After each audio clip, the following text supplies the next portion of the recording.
మన మాటలు ఎలా ఉంటున్నాయి? మన యొక్క వ్యక్తిగతంగా మనం మనల్ని గురించి ఆలోచన చేసుకుంటే, మంచి మాటలొస్తున్నాయా మన నోటి నుంచి? మన నోటి నుంచి న్యాయమైన మాటలొస్తా ఉంటున్నాయా? ఇది మనం చాలా జాగ్రత్తగా చూసుకోవాల్సిన వారంగా ఉంటా ఉన్నాం. ఏదో కోపం వచ్చినప్పుడు 1, 2 బూతులంటానండి నేను. అంతేగాని అసలు నా నోటి వెంబడి బూతే రాదు అనుకునే వాళ్ళు చాలా మంది ఉంటా ఉన్నారు. ఏదో కోపమొస్తే నేను మనిషిని కాదండి. మిగతాప్పుడు నేను చాలా మంచోడినేనండి అనుకునే వాళ్ళు చాలా మంది ఉంటా ఉన్నారు. ఎప్పుడో ఒకసారి నేను అబద్ధాలు ఆడతానండి. మాక్సిమం నేను అబద్ధాలు ఆడను. ఎప్పుడైనా ఒకసారి అబద్ధాలు ఆడతాను అనుకునే వాళ్ళు ఉంటా ఉన్నారు. బహుశా ఈ మాటలు వింటున్న వారిలో కూడా అలాంటి వారు ఉండొచ్చు.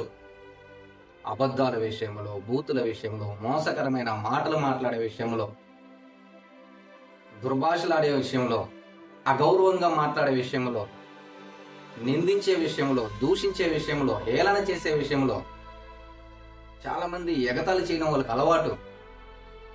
వారికొచ్చిన ఆ యొక్క మాటల చేత అనేకమైన పదప్రయోగాలు చేస్తూ అనేక మందిని ఎగతాళి చేస్తా ఉంటారు. వాడు ఫలానా అలాంటి వాడురా, ఇలాంటి వాడురా, వాడు చూడరా వాడు ఎలా ఉన్నాడు.